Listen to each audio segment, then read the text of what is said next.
امروز مثلا اکثر شکایت از اون میکنن که هنگام به خواستگاری رفتن بخصوص در ناحیه‌های دوردست یا که ناحیه‌های گرد و اطراف شهر خانواده دخترشون رو در دهه به شوهر نمیدهند و به همین سبب خواستگارها رو رد میکنن. خب عاقبت چی پیامد میتونه داشته باشد در بخت خوشبختی همین دختر؟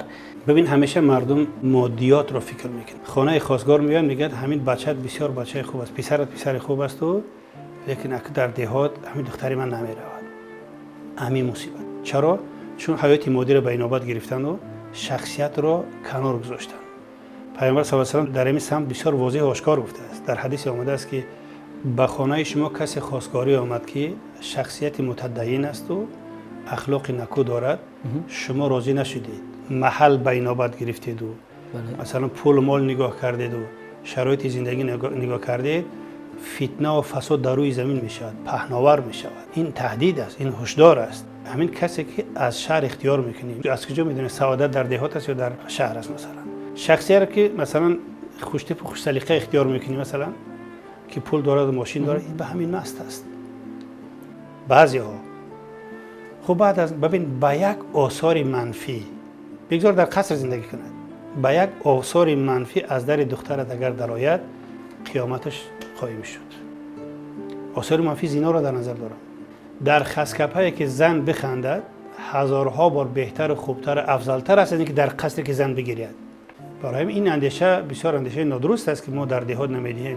ببینید که آدم از دهات نشونما مییابد. اگر کسی را اختیار کرده که اخلاق نکو ندارد پشیمان میشوی.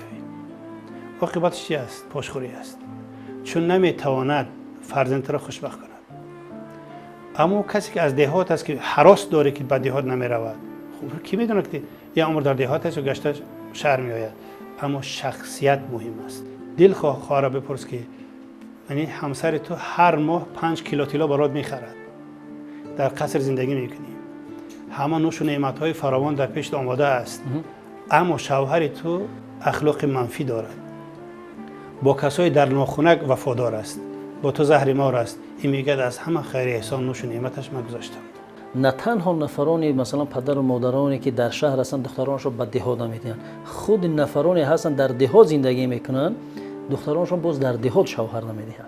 آیات قرآن به شکل واضح میگویند که شاید شما چیزی را دوست ببینید برای شما بد باشد، شاید چیزی را بد ببینی برای تو خوب باشد. تو دهات را بد ببینی شاید برای تو خوب باشه، نه کسی دیگر جز پروردگار نمیداند. اما چقدر خواهرها به سبب اینکه من در دهات ازدواج نمیکنم همین خیلی بختشون تیره باقی مانده است. بله. 1 2 3 و 4 و 10 را رد میکنن، خب دیگر عمر گذشت. کسی دیگر برای این تق در این را به قصد خواستگاری تق نمیکند. اینجا تنها معلومات نیست، فقط هوشدار و احتیاط است که مثلا شهر و دهات اختیار کردن در کار نیست و طبق تعلیمات عرفانی شخصیت اختیار کنید که باعث افتخارت باشه. کم نیستن خواهرایی که در دهات زندگی کردن شاهانه زندگی میکنن و کم نیستن خواهرایی که از دهات آمدن در شهر زندگی میکنن شاهانه زندگی میکنن. چرا؟ چون این شاهانه ها به میان آمده است. چون شخصیت سبب میشود که دست کم سر خم را نمیبینه. شخصیتی که دروغگو نیست، شخصیتی که وعدهش رو خلاف نمیکند، عهد و پیمانش رو نمیشکند، تحقیر و معلومات کسی نمیکند، به بدی کسی کار نمیگیرد، طعنه و معلومات نمیکند، خودش نانآور خانه‌اش است، برای همسر و فرزندان سرسپرده جانفیدا است. آیا همین شخصیت داماد باشد خوب است یا کسی که اصلاً یگام ارزش‌های اخلاقی انسانی ندارد؟ کدامش خوب است؟ و این ارزش‌های اخلاقی و انسانی و اولیوی آیا در دهات است و در شهر؟ این کسی نمیداند. اما اشاره همین است که شخصیت متدین و اخلاقدار با ادب این کسی است که با این میتونه افتخار کنی، گرچند مال و ملک شرایط خوب ندارد.